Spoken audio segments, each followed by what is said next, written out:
Hello, Culture Matters podcast guests. Today is going to be a special episode. I'm excited to introduce you to our guest. Before I do that, here's a couple quotes that I want to share with this podcast. Quote, "You must be ready to burn yourself in your own flame. How could you rise anew if you have not first become ashes?" End quote. Quote, "To live is to suffer. To survive is to find some meaning in the suffering." End quote. Quote, "One must give value to their existence by behaving as if one's very existence were a work of art." End quote. Quote, "If you know the why, you can live anyhow." End quote. Quote, "Whenever I climb, I am followed by a dog called ego." End quote. Quote, "To those human beings who are of any concern to me, I wish suffering, desolation, sickness, ill treatment, indignities. I wish that they should not remain unfamiliar with profound self-contempt, the torture of self-mistrust, the wretchedness of the vanquished. I have no pity for them, because I wish them the only thing that can prove today whether one is worth anything or not, that one endures." End quote. Quote, "He who climbs upon the highest mountains laughs at all tragedies, real or imaginary." End quote. Quote, "My dear friend, what is our life? A boat that swims in the sea, and all one knows for certain about it is that one day it will capsize. Here we are, two good old boats that have been faithful neighbors, and above all, your hand has done its best to keep me from capsizing. Let us then continue our voyage, each for the other's sake, for a long time yet, a long time. We should miss each other so much. Tolerably calm seas and good winds, and above all, sun. What I wish for myself, I wish for you too. And I'm sorry that my gratitude can find expression only in such a wish, and has no influence at all on wind or weather." End quote. And last, what if some day or night a demon were to steal after you into your loneliest loneliness and say to you, quote, "This life as you now live it and have lived it, you will have to live once more and innumerable times more. Would you not throw yourself down and gnash your teeth and curse the demon who spoke thus? Or have you once experienced a tremendous moment when you would have answered him, quote, 'You are a god, and never have I ever heard anything more divine'?" End quote. Friedrich Nietzsche. Our good friend, family, culture ambassador, mentor, lover, hugger, integrator, Kevin DeLory is back. More than a CLO, he is an inspiration for our community, and I'm so happy that you patiently listen. I didn't know what to do other than read all of those, because I wanted to share those with you in the audience. I Thanks for appreciate it. I coming. think you got me on those. It really made me emotional, not for a bad reason, more for a reason of hope, of shit, somebody else gets it. I'm hearing it. These are things I believe in, what I'm going through. As you know, I haven't really shared with many, and, I feel comfortable talking about this with you. I want to ask anyone that listens, don't email me 100 times, ask how I'm doing. This is my one, the downside of this. I was just less than 2 weeks ago, I was out in Atlanta, and I was there for about 13 brokers that had flown in to attend Eddie and I's Power Broker community, we call it, where we give them information about how to be better and how to lift up. And it was about culture. And everyone, I'm more excited to talk about that than anything. So this was one time I decided to be the first one to go to bed at one of these events. They all having cocktails by the fire pit. And I said, I'm going to go up because I want to be 100% tomorrow, because this is my jam, culture. I can't wait to talk about it. I just couldn't sleep. Just had severe back pain, severe, pain in other parts of my body. At 5:30 in the morning, after not sleeping all night, I said to myself, now I'm very thankful to this group of 13 people. I know this is going to sound silly, but if it wasn't for how much I thought of them and how they flew in across the country, I probably wouldn't have went to the hospital, because I had to go, because I said, if I'm not going to show up and be 100%, I better have a damn good excuse. Wow. So I went to the hospital and discovered that I had testicular cancer and a mass in my back. And I could, they wanted to operate right then and there.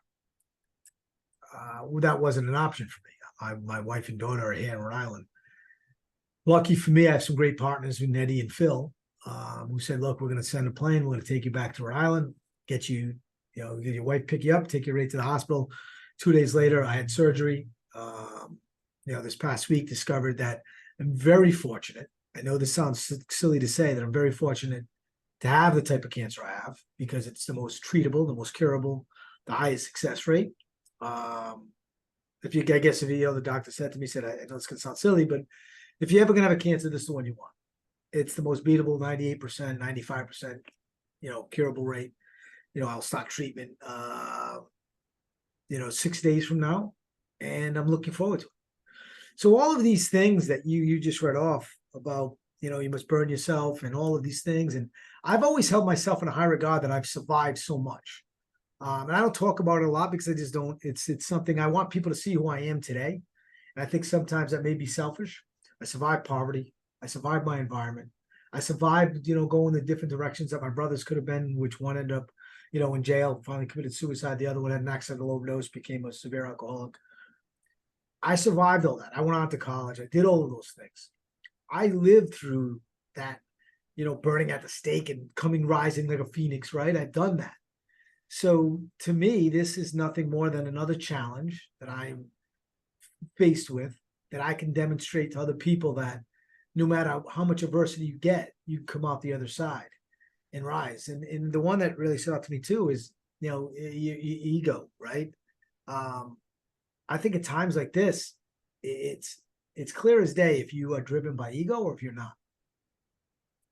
Right? I think that when you're faced with real adversity and you're being real honest, you're not bullshitting yourself, you're not telling yourself a story, that ego should always be way behind trying to catch up to you. The ego's leading the way. And you want to say this, I'm great, this is why I'm going to be fine, I'm great because I'm strong, I'm this, I'm that. And it's all ego and it's not really in here. You're going to fail every single time. Because sooner or later, that ego is going to get tired and he's going to pull you backwards. You're not going to be able to keep up with the story. So, those are things that, you really hit home. I was getting emotional because it's defining, all of those quotes are defining everything I'm going through right now and the strength I feel. I feel stronger now than ever. I threw away that periscope. I've been looking at my life the whole way, focused on one thing, getting to the next level, being successful, getting this company to the next place it needs to go. And I'm looking through this periscope. The problem there is I don't see who's attacking me from the right, attacking me from the left, because I'm so focused. I used to say I didn't care about what was going on over here because I'm on this mission straight ahead. Just keep marching. And one thing this experience has taught me is that it's time to look like a fighter pilot. Look on the horizon and look at everything that's coming my way. I'm going into this. I need to know everything that's coming there, and everything is equal importance to me. whether it's my family, my coworkers, my teammates, my health, my financial health, all of those things. Not one thing ranks ahead the best. I mean, at the pyramid at the top, clearly it's my wife and daughter, right? Nothing comes before them, but then everything else is here. I will never ever again look life through a telescope. I just won't do it. It's what gets you into these problems of not seeing everything that is important to you. So, you learn these lessons. Unfortunately, at times that it's not convenient, but don't take something like this, like a diagnosis like this, like, oh, whoa, me. One, lucky me, for me. Lucky that I got this. Lucky I'm going to learn something for this. Lucky I have great friends around me. I said something the other day. I've been keeping a video diary, Jay, of every day of this journey, and I'll share it at the end when I'm 100% cancer free, which I will be, and by Christmas. And I said it's not about the quantity of friendships; it's about the quality of friendships. It's not about the quantity of time you spend with somebody that makes them a good friend. It's the quality of the time. I discovered something. I have a lot of good friends, and not that you want to break them out, but I say to myself, I have a friend that I don't spend a lot of time with because we're both very busy. His daughter's the same age as my daughter. We go away on vacations together, but not nearly enough time that I should spend with him. But when I'm with him, I get quality interaction, and I soak it in. And when I got diagnosed with this, he said he had gone through the same thing 2 years earlier. He had sent a box to my house with everything I needed to be okay, with everything I needed to help me with nausea, with what I should be eating, a pillow, with the chair, the little the breakfast table that goes on your lap so you can eat breakfast in bed. All these things to make sure that I was in a comfortable spot. Now I don't spend a lot of time with them. Not to say that I have a very good friend Brad who calls me every day to see how I'm doing, right? And I spend quality and quantity with him. But I have friends I spend a lot of time with that I don't have a lot of quality time with, where there's not this deep conversation. Like when you and I get together, we have this deep conversation, and I feel that's quality. I only got to see you once a quarter, and I still feel more connected to you than someone I see every day. So these things are all great things to discover throughout the journey. And the last thing I'll share with you, it's funny. I have this book somewhere on my desk. I saw when I was going through my treatment, went through the surgery rather. I'd spent a week in the hospital, and it was the worst I've ever been treated, in my opinion. Never, like, nobody should be treated this way. And I'm a pretty outspoken person, but I was drugged up for a couple of days. So come through, Thursday I had the surgery. Friday I'm coming out of it. Telling them on Saturday, I said, look, on Friday I tell them I'm going home. I don't like the way I'm being treated. This isn't good. So they said, give us one more day. So Saturday they come in to talk to me, and I just finished this book, Silos, Politics, and Turf Wars. Wow. A leadership fable about destroying the barriers that turn colleagues into competitors by Patrick Lencioni. And in that book, I bought it probably 6 months ago. The hospital I was in was 1/3 of the book, about how bad the culture was and how many silos they had and the turf wars and the politics. So I've continued on Saturday morning when all the doctors came in to give them and the nurses a master's class on culture, the way to treat people, and the way to communicate.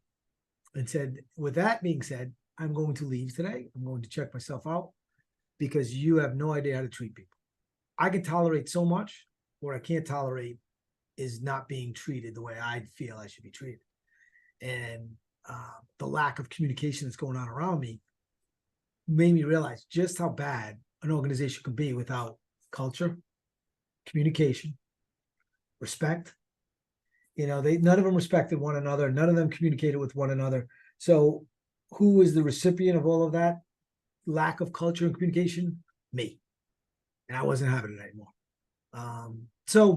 Those are the things I'm learning about myself. I'm super excited. I know people keep saying you're crazy when I say I'm excited to get started Tuesday. I'm excited to get in there and start this battle. This is just another chapter in my book.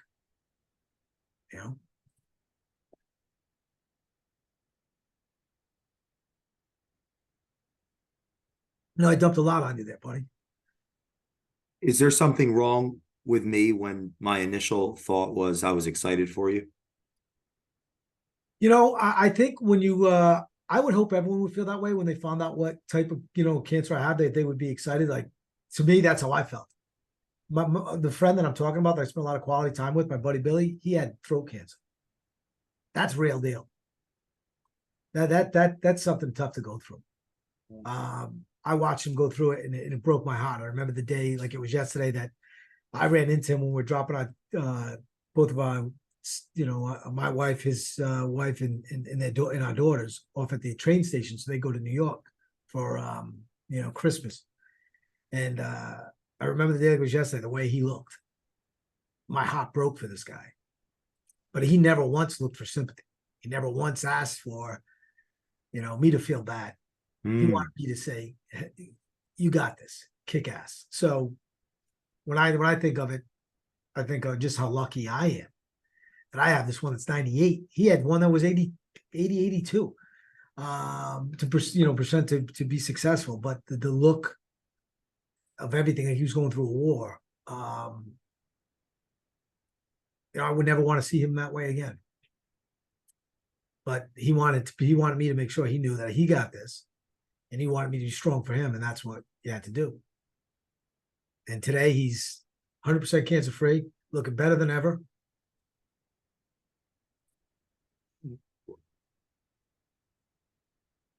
If you know the why, you can live anyhow. What comes to mind? I love that. I love that saying. If you know your why, if you know what your meaning is in life, the how is, is going to be easy, right? I mean, the how, I know my why. My why is to stay on this earth and be the best dad I can be, to make sure that my daughter never goes through anything I went through, to be the best husband I can be, to be the best friend I can be, to help everyone around me succeed and be better. So big deal if I got a speed bump, right? A little bit of adversity. Who gives a shit? I don't care. I'm going to get there. I'm going to get over this. My actions won't change going through this. Will I be a little more tired? Sure. I am going to do everything I can to tough through this and not let it affect my life one bit. Other than the fact that I got to be 5 days a week from 8 to 1, like a job somewhere. That is the only thing that's going to change, is that block of 8 to 1. After that, I'm going to plow through and continue on my journey for my why. And this is just, may slow me down a bit, but I'll tell you what, when it's over, I'm probably going to come out 3 times as fast as when I went in. What makes you have that belief, and how can someone that's listening to this that may be being faced with a challenge that to them is their big challenge? This is to me. Have the thought, yeah, good. Yeah, this is easy. Like, not to say, listen, I don't want to come across as a pompous asshole. This is something that there's treatment for, there's specialists for, support systems for. Growing up in poverty and growing up wondering if your mom was going to come home at night, that's no control. Growing up, wonder if today's the day that the police are going to show up to arrest your brother again. Those are things that you can't control. Those are things that I have no way to win against. So I'm helpless. I hope I get through it. I hope I'm strong enough to figure it out and come out a better person. There's treatment for it. There's, I got a support system around me that I couldn't ask for a better support system. I have people emailing me, here's the grocery list you should have for this. Here's what you should be eating. People sending things to my house saying, hey, here's what, this can help you with nourishment. This can help you with that. Something, I can't let those people down. They believe too much in me. I know what it's like to be let down. And I can tell you what, anyone that's in my corner will not be let down because I'm coming out swinging. And you have to have that mindset. I even back in high school and sports, I mean, if you came out with the mindset, people would lose. I would love when I watched, I was wrestling, when I was younger, and I would watch this and I'd watch kids lose before they even get on the mat because they'd be so psyched out by the other person. Good luck. That doesn't even faze me. My actions faze me. Not what I'm gonna, not how I prep myself, not the words I say, not the look on my face. It's all in here. And I know in here I am coming at this like a freight train. And there's no other way to do it. You can't, cry. I could cry, whoa, me. I've been through a lot of shit in my life. I don't look at it that way. I look at it as, here's another thing for my book to teach people And no matter what's thrown your way, you come out the other side and be a better person, better leader, better father, better husband, better friend. That's the way I'm looking at this. This is like I feel like I'm in the Boy Scouts. It's another merit badge on my sash of things I've accomplished. He who climbs upon the highest mountains laughs at all tragedies, real or imaginary. 100% on the journey I'm on. Nothing's going to slow me down. Like, you think you got me? Get good luck. See you later. You'll get me. You're going to get me from now to December. You'll have me from September 4th to December 18th. I'm going to have the best 52nd birthday gift I've ever had in any 52 years of my life. And it's nothing's going to slow me down. People try all my whole life. You know, I have people coming at me of you know, that are less successful, saying it's because of this, this, and this. It's because of this. It's because of this. My heart, my head. You know, and as long as those two things are pumping away and moving like clockwork, nothing's going to keep me down.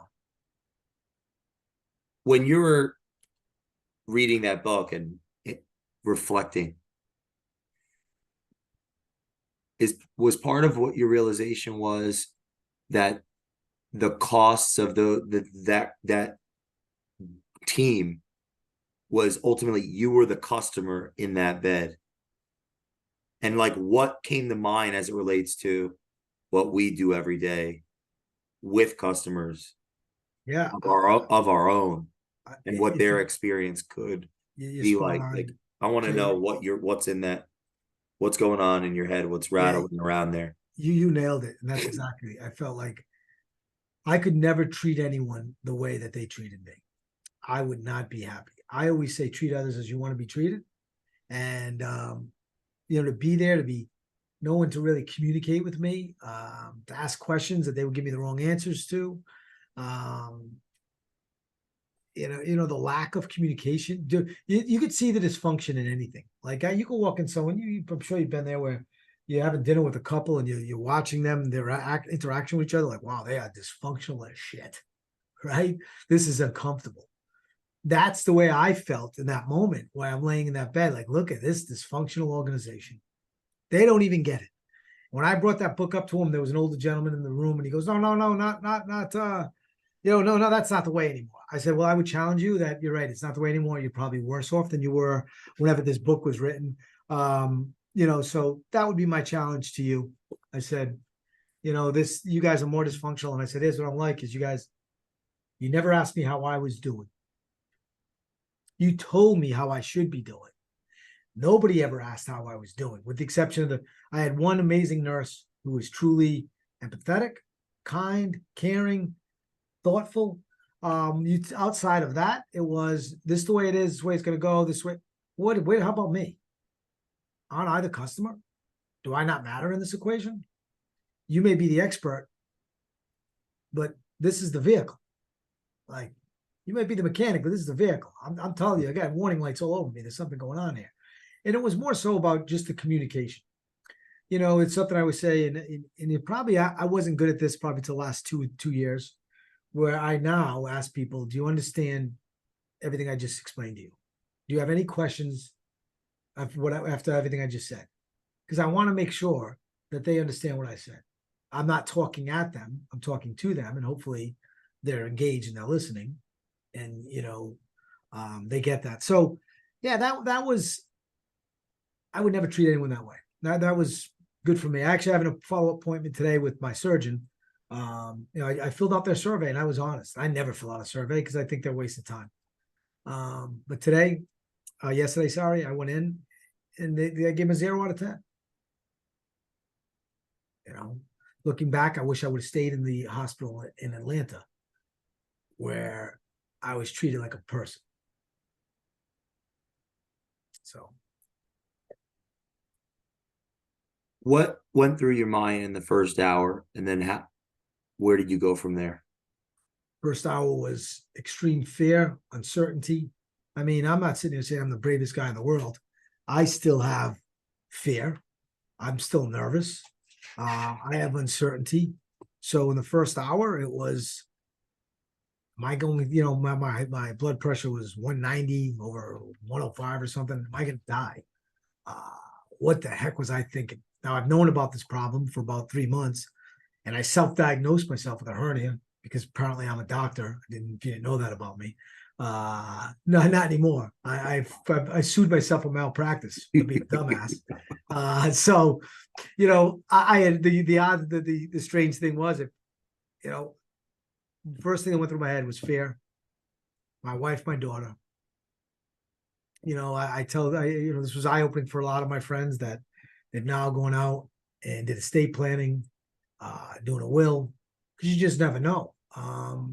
My wife's not really involved in the finances. So if something were to happen, I don't even know if she would know what we have. So that was first and foremost to me was my wife and daughter. And then, holy shit, what about me? I usually don't put myself first, but it's the first time that I'm like, I need to be here for them. You better get it together, buddy. So, yeah, it was a lot of pain. Pain like I've never felt before. Never want to feel ever again. Physically? Yeah, the physical pain was through the roof. I've never experienced pain like that. But it did what it did do for me in that moment, Jay, where I talked to you about the laser focused. That was the moment I decided never again. Never again will I be so low laser focused that I miss everything else coming in from the right, from the left, from the sides. Never again. I'm like a fighter pilot. I want to see the whole horizon. How can we be as effective at the top of our game, focus while having a horizon view? Yeah, I think it's simple. I really do. I think 9 to 5, I'm in here, I'm laser focused.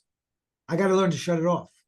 I would go home at night, and all I think about is continuing to think about what I left here at 5 o'clock. I wish I got 9 to 5, 6 to 6. When I leave here at 6, I would take that laser focus and I would never shut it off. It's okay to have laser focus. I don't want anyone to get confused. It's okay to have laser focus, but you can't live life with laser focus. You got to shut it off. You can't be laser focused on one thing at a time, because when you do, you're going to miss everything else. Even if I said I'm laser focused about work when I'm at work and I'm laser focused about family when I'm at home, well, what about all the other things? I'm going to miss out on those. I need to be, not to say, I want to say now, you can be laser focused when you're at work to hit your goals, to accomplish those things. You got to learn to shut it off. I've been someone that never shut it off. I've been going through life like a pirate, with that telescope to my eye, just looking out at the horizon and just going to where I'm going. And I'm missing all these other things. So, I got it coming in. I got one coming, a telescope coming, so I can sit at my desk. So I know it's okay to be on that telescope from 6 to 6. But when I go home, the telescope goes in the drawer. On the weekends, it's in the drawer. There's plenty of time.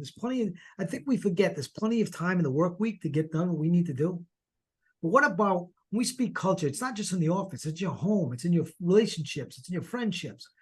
You got to have that culture and spread it across with everyone. It's one of those things. I think that, everyone thinks they need to have that mindset to be successful. I did, and it's bullshit. Nothing would have changed if I spent more time worrying about my personal life, my health, my friendships from 6 to 10. Nothing. I'd still be hitting the numbers I am today. This month will be the best month in the history of EPM, where we are quadrupling some of our competitors. And this thing is this.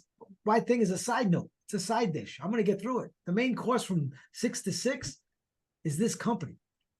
This disease is over here. It's a side dish that I get to it when I can get to it. And that's not getting 100% of my laser focus either, because I'm not going to focus on a disease 24 hours a day.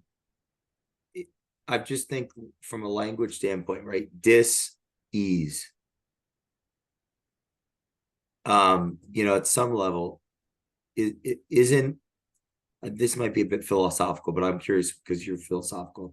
Like dis-ease, when we have these responsibilities, leaders we have responsibilities. So how could we not suffer in a sense? That's what just comes to mind. Like, dis-ease.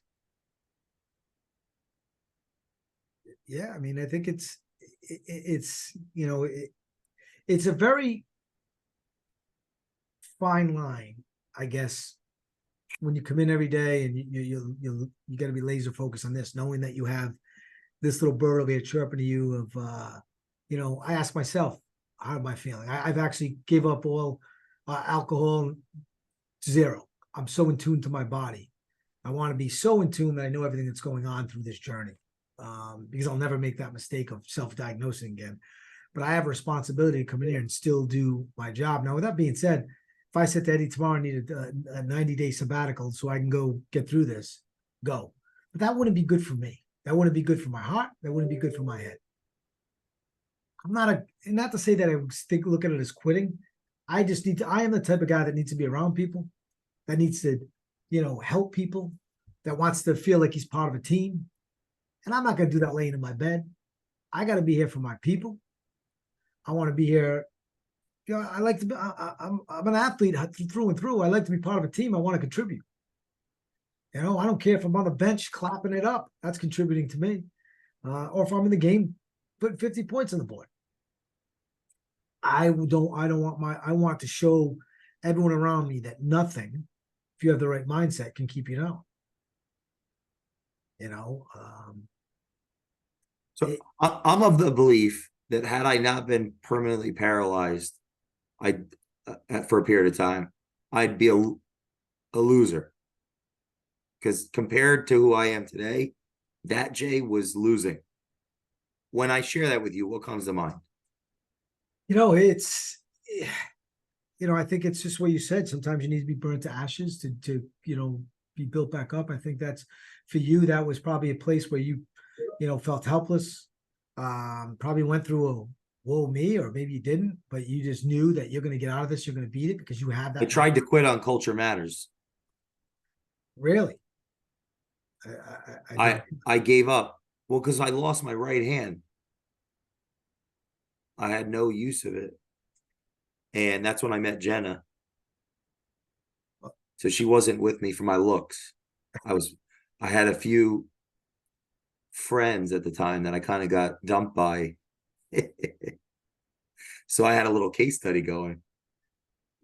And so where I'm going with that is, I couldn't have done it without other people, I believe. I put out a video on Facebook telling the story of what happened. It's still up there. And I was upset, and I was just me. Whereas the other content of me was subconsciously how I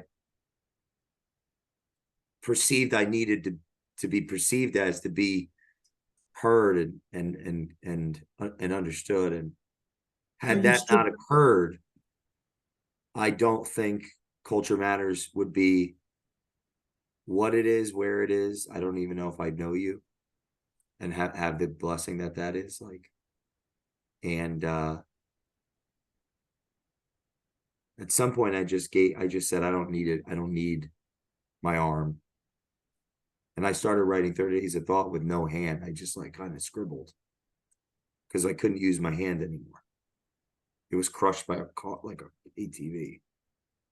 I think it sounds like you just like I felt the other day, I stripped down, right? These glasses, my wardrobe, my jewelry, these badges of honor. These are my, these are my armor, right? They make that's my, uniform that people see me as. And, you start taking away, whether it's your hand or laying on a hospital bed, totally naked. I got nothing. This is who I am. This is me. This is as raw as it gets. Exposed, my private areas exposed to everyone to see. I'm totally naked laying on this thing. Yes. There's nothing there. This is 100% Kevin DeLory. This is what you see is what you get. And I felt this big at the time. But the more the day went on, and the stronger I got, the angrier I got, the bigger I got. So I went from being this little tiny person at my core, being naked, laying on there helpless. And the more I thought about it, the more power I got, and said, this is who I am, like it or not. This is what I got dealt with. And I could either fight, or I could sit here and cry in this bed to give me more pain medication, or I fight through the pain and say, let's do this. Give me my clothes, get dressed, get on that airplane, fly back home to Rhode Island, go to the hospital with my wife, get in that bed. So, you know, the day I see my daughter, she wasn't allowed to come in the hospital. I had to walk outside. My stomach was turning from the smell because we're near the highway and there's a rubber plant over there. I could smell the burning rubber. And I did my best, and I felt, again, that was just my next charge of, this is what I got. This is who I am, this little girl. I've been telling myself and other people since the 22nd of September 2017, when that happened, when that unfolded, that I believe that I lost control. So I was revealed, like the conflict revealed that there really was someone, and there was substance there in me. It wasn't just the aesthetic or just the knowledge or it was like, it gave me an opportunity to step into who I could be as a person of power, a leader. I want to add that I think who you are today is about 10,000 times bigger of a person than who I was. Like, knowing you, like, I wouldn't compare you today to me then. I was much smaller than you as a person of character. I mean, had I not been, why would I be interested in culture? That's all backwards. So I do want to add that. So what do you think, this is the question, that there's an opportunity of level up in this, and why, or if so, how? What are your views? Yeah, 100%. I think level up as a husband, a father, a leader, all of those things just makes you relate more and understand. And sometimes, some people come to you and they're hiding something. They beat around the bush and they want an answer to make them feel good, because that's what I was really looking for with my diagnosis, right? And sometimes you got to keep asking. You got to keep asking until you feel confident that you've asked enough to make sure that they're comfortable telling you whatever they want to tell you. That's from a work standpoint. From a family standpoint, I don't go a day without asking my daughter. She's 7 years old. Give daddy a kiss, and I tell her how much I love. That's something that I probably wasn't doing every day. I wasn't doing it every day. I would do it, when there was a special moment. And that's something everyone needs, because, something, maybe it was my fear of not getting that when I was younger.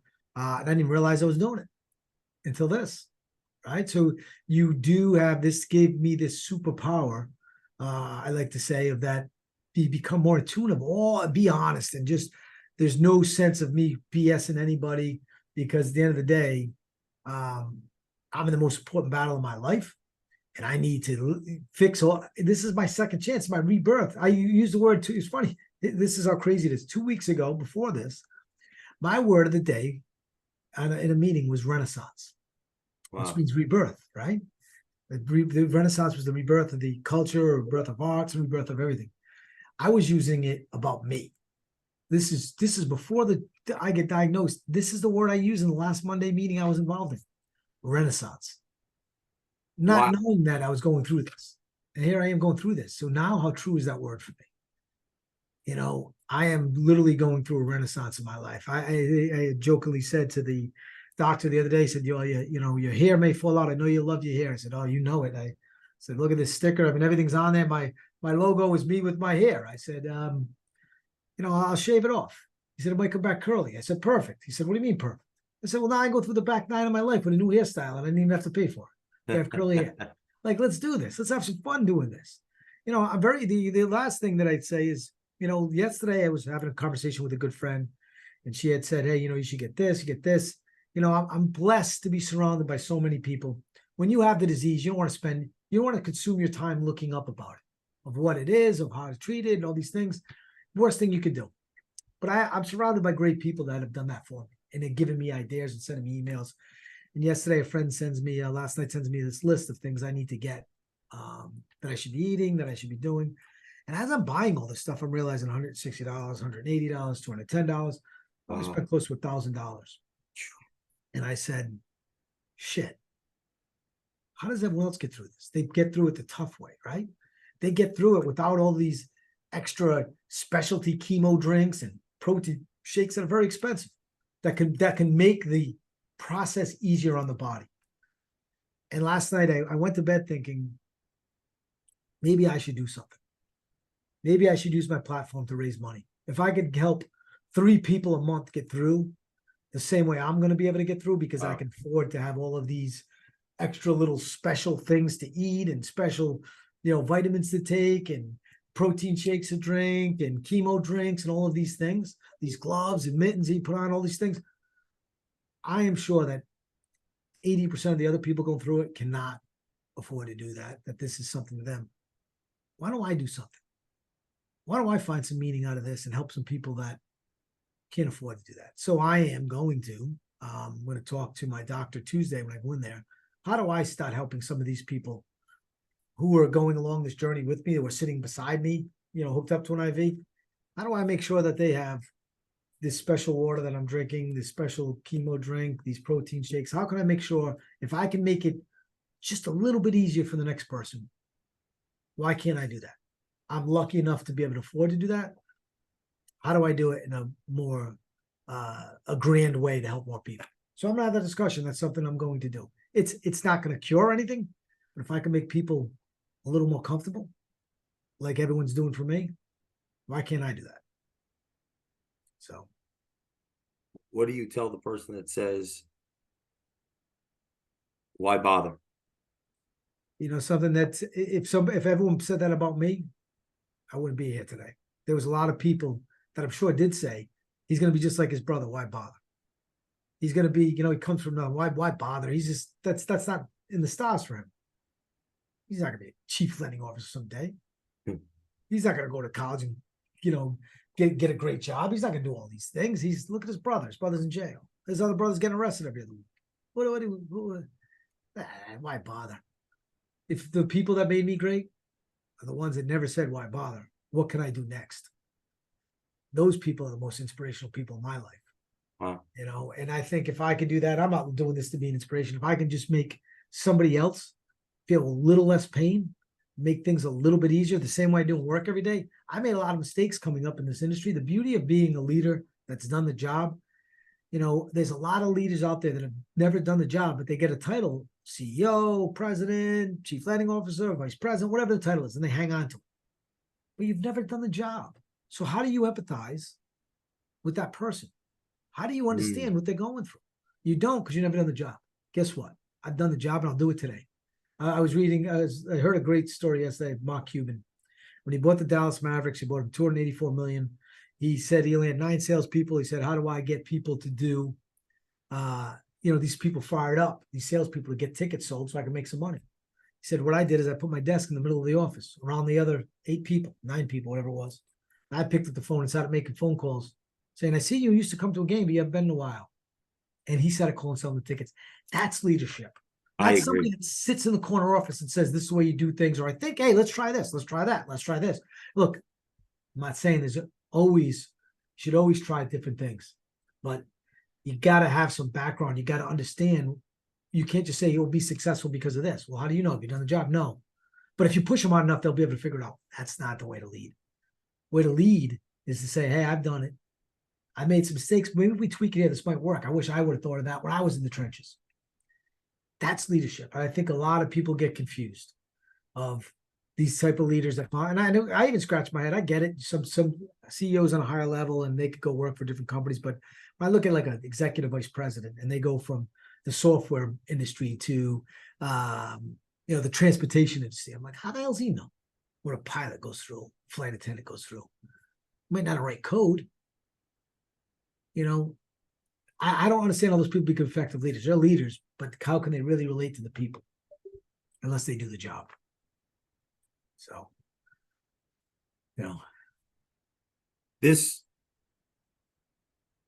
the first quote I shared in the beginning is an idea coined eternal recurrence.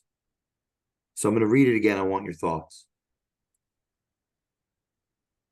What if someday or night a demon were to steal after you into your loneliest loneliness and say to you, this life as you now live it and have lived it, you will have to live once more and innumerable times more.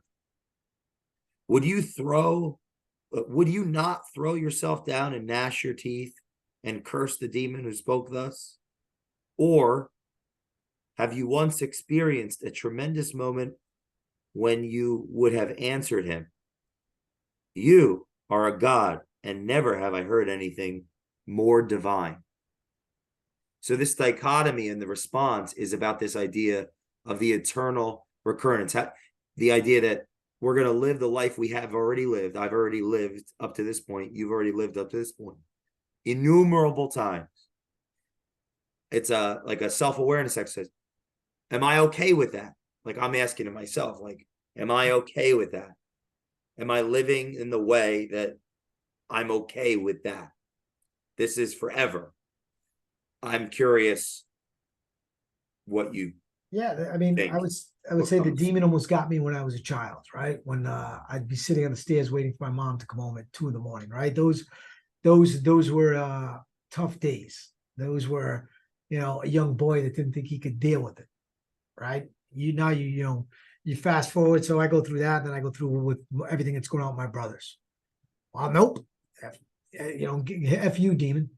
I got this. I already survived that. I already survived sitting on the stairs waiting. I survived the stairs. My mother coming home and all. I survived that. Now you give me this challenge of going down the same road with my brothers. I survived that. Growing up with the heat always being shut off and the embarrassment of not having nice clothes going to school. I survived that. Now you had a chance when I was young. You had a chance to get me when I was young, right? When it was the very first time.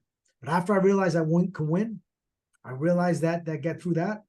Then the next time was just nothing. You gotta show me what you got. Let's do it again. Let's do it again. The crash in 2004 and 2007 when I lost everything, and I was filling my propane tank, my oil tank up with propane, diesel, from with a 5-gallon jug. Nope, ain't get me again. Still ain't got me, demon. Let's do this again. What can you do to make me stronger? And as I said, it's just another merit badge. And I keep it going. People they try to, say things and do things and, try to, muddy your name. Good luck. Good try. Another merit badge. And I look at this as just, demons coming knocking, and here I am again. Let's go. Let's do this. Can't wait to get my merit badge in December. Put it on my sash. Everything you could throw at me, I'm ready for. I'm not a 6-year-old little boy. I'm a grown man. I've been through a lot. And every time I've come out the other side from those challenges, I've become stronger, better person, better friend, better father, all of those things. So I look at this as just another challenge by that demon to say, hey, here I am again, knock, knock. And I'm opening the door and say, come on in. You're only going to be here for 3 months, so don't get comfortable. So I'm kicking your ass out in December. And I come back even stronger and wait for you to show back up again, and I'll be ready. So, I would take these things over and over. It's never fun to go through. But with the right attitude and right mindset, it's just temporary. Nothing's forever. Unless you give in, then it's forever. I don't give in. I don't quit.